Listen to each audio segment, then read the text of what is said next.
This week, nerds, on That Just Happened, we're getting an up-to-date review on a couple of things because I actually got to the thing quickly. The title for this one is Linkin Beetlejuice Park, which is super easy.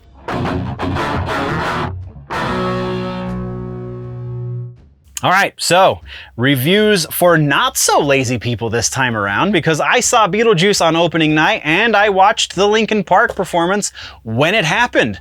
Honestly, not going to spend a whole lot of time on the Linkin Park thing just because I already went into pretty decent detail in this week's regular news section.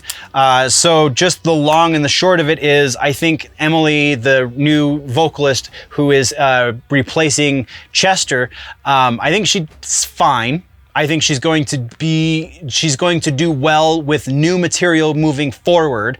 I think her trying to perform the music as written for Chester or as written by Chester, whichever the case may be, is difficult for her, as evidenced by the fact that there were two very sour spots in that performance from last week's reveal of her being a part of the band.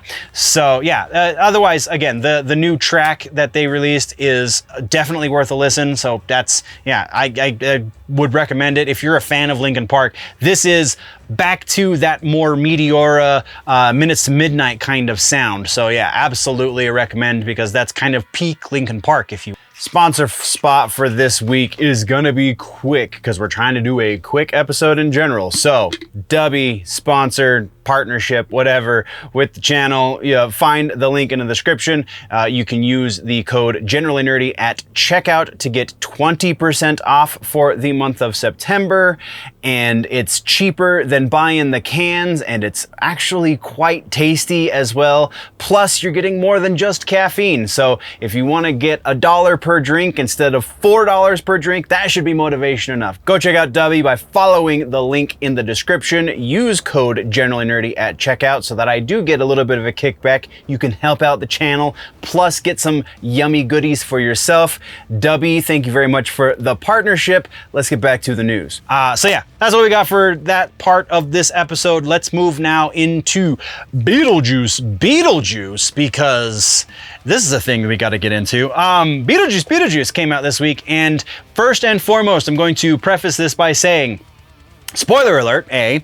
B, it's worth a watch. It's absolutely worth a theater ticket purchase. So go watch Beetlejuice Beetlejuice in theaters, because it's a good movie. It's a lot of fun. Definitely take your kids, but be cautious if your kids are super young, because, I mean, if you saw the first movie, you kind of understand what you're getting into, but it's a little bit kind of, the volume's turned up a little bit on that kind of stuff, specifically the language and kind of the gore. So, that being the preface, let's get into the things that work with this. Obviously, Michael Keaton is amazing, and I think the forethought of not having Beetlejuice on screen for a good chunk of the movie was wise. Much like the first movie. I think in the first movie he has something like 11 or 12 minutes of screen time. In a 90-minute movie, it's not much for your title character to be in the movie, but it really, really works. And so they knew that going into this movie, so they did that again. I mean, I didn't count the minutes, obviously, but it's slightly more, but not by much. I would say because it's like a little over 2 hours in length. In the 2-hour runtime of this movie, you're looking at maybe 20 minutes of Beetlejuice. So yeah, definitely similar, but not the same. Yeah, and the bits that you get a little bit of Beetlejuice history, which is kind of cool, though to a certain degree, I always felt like Beetlejuice's past was much like the Joker. Like, it's irrelevant to who he is now, because it was while he was still alive, and the character that we love is dead, and he's this demon that can do all of these crazy magical things, and so his life is irrelevant to the demon that he's become, right? Presumably, he wasn't even alive to some people's headcanon. He just started life as a demon and has just been, trying to get into the real world because he's never known the real world. I think that's a much more interesting version of a backstory for him. But either way, you don't need a backstory for this character to work. So the fact that we get a backstory is a little weird and unnecessary. Also, kind of real quick, while we're talking about that, the nitpick, there's actually two nitpicks here. The first of which being that the backstory, oh, I just lost my train of thought. I know the one, because the one is the one I've been talking about for the last couple of days, that the backstory that we get is unnecessary. Specifically, that's what I was going to say. The two nitpicks. All right. So the first of those two nitpicks is the inclusion of the backstory just adds to the convoluted nature of this movie. The story that they're telling, there's like 5 subplots going on at any one given time, and that becomes a little difficult to follow. It's also kind of distracting because as soon as something interesting starts to happen in one of those subplots, you have to cut away from it, so you don't really get to develop those subplots. You don't get to develop the characters involved with those issues. None of that stuff really happens. The new characters to the franchise in this movie are all severely underdeveloped because we don't really get any time with them. So I think that's one disservice. And then more specifically, the subplot of Beetlejuice's backstory, while it does make for a couple of really funny instances, specifically at the very beginning of the movie, with Danny DeVito, it's great. I'm not gonna give it away, but oh wow, it definitely had me rolling. It doesn't need to have existed though. You could literally cut out everything dealing with the Beetlejuice backstory and the Monica Bellucci and how she kind of weaves into Beetlejuice's backstory. You could completely remove her character and that subplot from this movie, save yourself about 20 minutes of screen time, and have a much more coherent and better developed movie, because that doesn't affect the overall story of what's going on in this movie. There's literally zero effect to the plot of this movie by that subplot, or by that aside even. It almost feels like vignettes. Like you have just 5 different vignettes that are only loosely related to each other most of the time through this movie. So if you get rid of the one, you allow the other ones to breathe, you allow the other ones to develop better, and you get to appreciate them more, and they work better.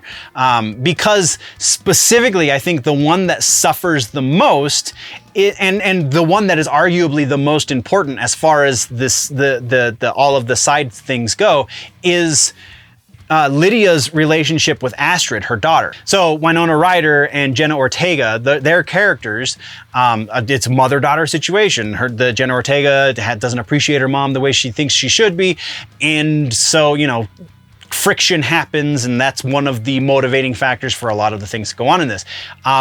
One of the issues between them is that Astrid doesn't believe that Lydia can actually see the dead. So you get her subplot as she's kind of coming to accept that maybe this is a thing that's real. It feels shortchanged, like the villain of that subplot could have been the overall villain of that kind of grouping of characters, and it would have been a much more satisfying story. It would have been a much more satisfying end too. By the time you get to the end of that subplot, you're not to the end of the movie yet, and that feels like a good cathartic end to the movie. That's the motivating factor for a lot of the other subplots too. So, all right, let's see if I can do this in as succinct a way as possible. So, again, I said spoilers. This is your last warning. We're going to get into super spoilery territory at this point.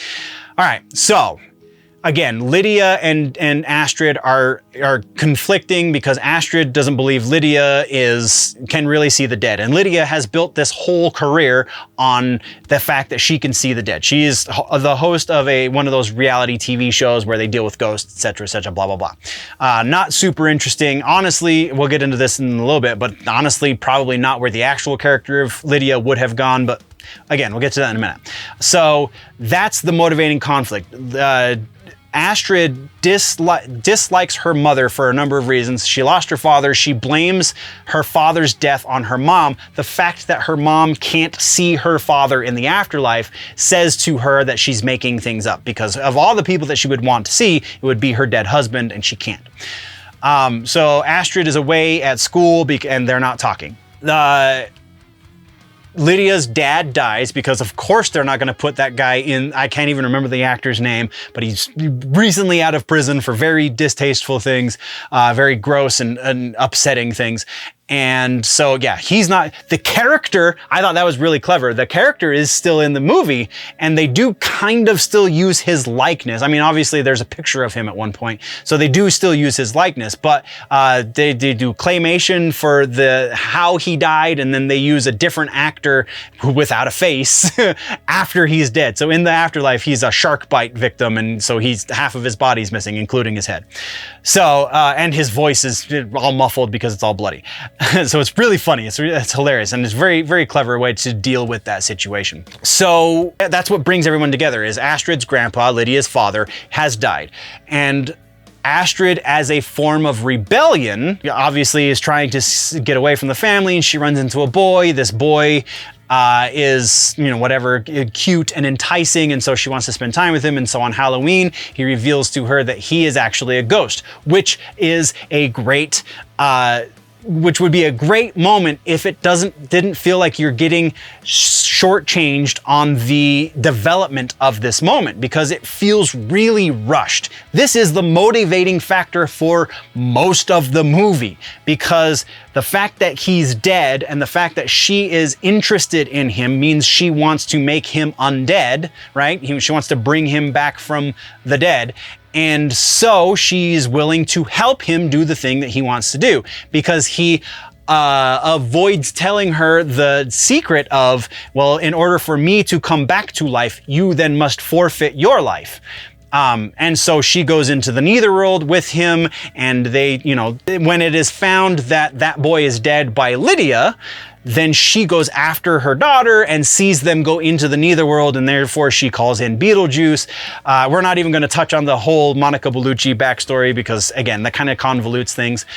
So she calls Beetlejuice. Beetlejuice helps her get into the netherworld. And then, this would be, if this was the only elements of the story, this would be a great, I would have very little nitpicks about this, because this is absolutely what this should have been. But again, they have a couple other things going on in the background that are completely irrelevant to the quality story that exists behind the issues. So Lydia then finds her way into the netherworld with the help of Beetlejuice, and then they try and save Astrid, and hijinks ensue, right? So I'm not going to tell you how it ends, because I've already kind of spoiled enough, but that's what you need to know. And so when that comes to a conclusion, there's still a good chunk of movie left, and some of which is affected by that, but a large portion of it is just them tying up the loose ends for the other subplots that don't really have any bearing on each other or that main element. So why do they exist? It seems like a waste of time to me.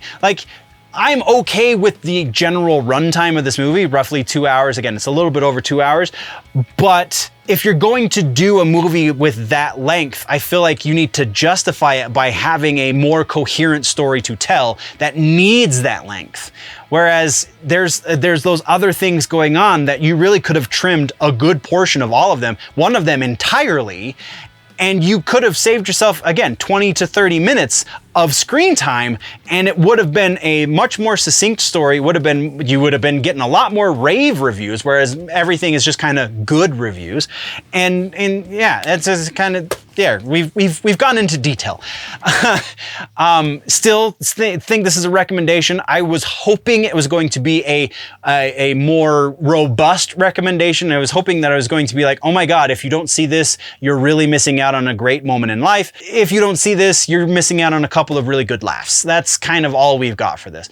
So yeah, it's a recommendation, but it's Okay, nerds. So, future nerd, editing nerd. I alluded to this a number of times in this video, and then it didn't get around to it somehow. Just the ADHD, just kind of, oh look, shiny things, and then I got distracted, and we cut it short. There was one other thing that I wanted to mention in this that I haven't really noticed anybody else say in their reviews, and it was a little distracting.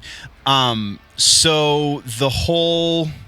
One of the big things about the Beetlejuice world, one of the in the movies specifically, is if you unalive yourself, then you spend eternity doing social work.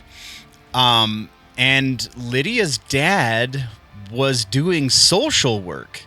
So is that to imply that when he tried to leave whatever island they were stranded on, after the plane wreck, like he tried to, knowing it was going to end his life, he still tried to swim away to get to his family anyway? Is that the implication? Or, like, I don't understand. That's one of the more confusing elements, is like he offed himself because he's now working as a social worker, effectively, some sort of social, one of the jobs you get when you unalive yourself in the afterlife. That's what he's doing. So I don't understand So I just felt like pointing that out because, again, it was a little bit distracting. Like, what are they trying to say with this? Anyway, let's return. I think this is the end of the review anyway, so we'll return and do all of the other sign-off things that I did when I recorded this initially. So thank you very much, nerds. Let's get back to your previously scheduled program. Middling recommendation, though. So that's where we are at with that. As far as that's everything that happened to me or for me this week. As far as moving forward, the concerts are still 2 weeks out. We have TV shows That's right. I believe the first episode of season 3 comes out this week. So that's on the docket. Kite Man, still going to maybe put that guy on. And Cape Crusader is probably going to find its way into background noise for me as well. So we'll probably be talking about one or both of those next week.